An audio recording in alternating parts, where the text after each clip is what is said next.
Well, hey there, folks. So this is the Sportrack Swing-away bike rack.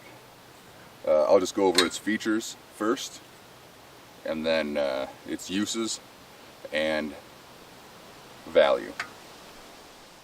Spots for four bikes, and it's your pretty standard attachment system with these rubber straps. And I think I've had 4 bikes on here. One of them, if I did have 4, was a kid's bike, and it was very crowded. I think if you put 4 full-size bikes on here, you're going to end up scratching and banging your bikes around. So maybe take off one of these attachment points, and you can reposition them, and then just have maybe 3 on there. This thing is held in with a cotter pin, goes up and down.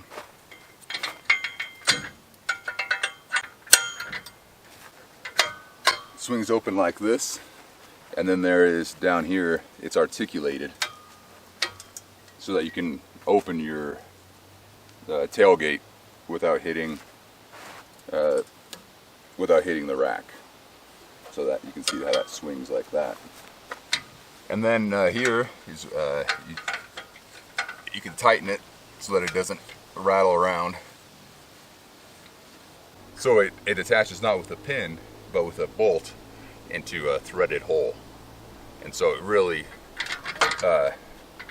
keeps it in there snug. I was a little worried about it. I thought that could potentially snap, because you kind of have one point of stress rather than 2, one on either side of the pin, but I think it's fine. And one thing I'll add is, when this swings open, you can't actually, it comes with a pin that you put in here to lock it open. However, that pin is swimming around somewhere in my truck, and it comes with attached to this cable. However, when I got mine, it had broken off somehow.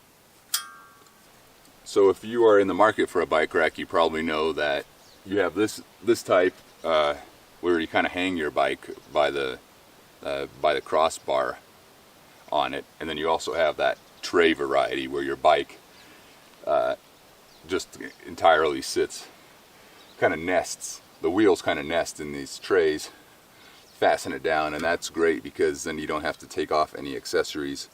You don't have to take off a wheel like you might on certain roof racks. And if you have a full suspension bike, these type of racks can be pretty awkward. So why do you want a swing-away? Well, the swing-away feature allows you to access your tailgate in whatever's in the back of your vehicle without removing the rack, or without having to reach around the rack. You know, you go grocery shopping, you can load and unload in the back easily. I'm always getting in and out of the back of my vehicle, so having that easy access, not hindered by the rack, is really important for me. And then why this one? Why the Sportrack instead of the Yakima, Thule? Well, this one is going to be a lot cheaper. You know, like I said, the Yakima one's probably $400. The Kuat, we're probably looking at maybe even $600 if you get the swing-away with 4 trays on it for 4 bikes. And this one has really solid construction. I have full confidence in it. Even just last week I had my bike on it, and I drove through this hole going into a campsite and really slammed my truck. But you know, when this thing is tightened down, it's really solid. The welds are solid. So compared to $400 to $600, one of these, I think new, is about $250. And I got mine at a consignment shop, still in the box, for $150. So I'm entirely happy with it. I think it's a very good value and a very good option, especially if you don't have full suspension bikes, which will make these kind of a pain. So that's my review of the Sportrack Swing-away bike rack. Hope it was helpful, informative, and I hope it informed your purchasing decisions. Alright, thanks and stay tuned for more vids.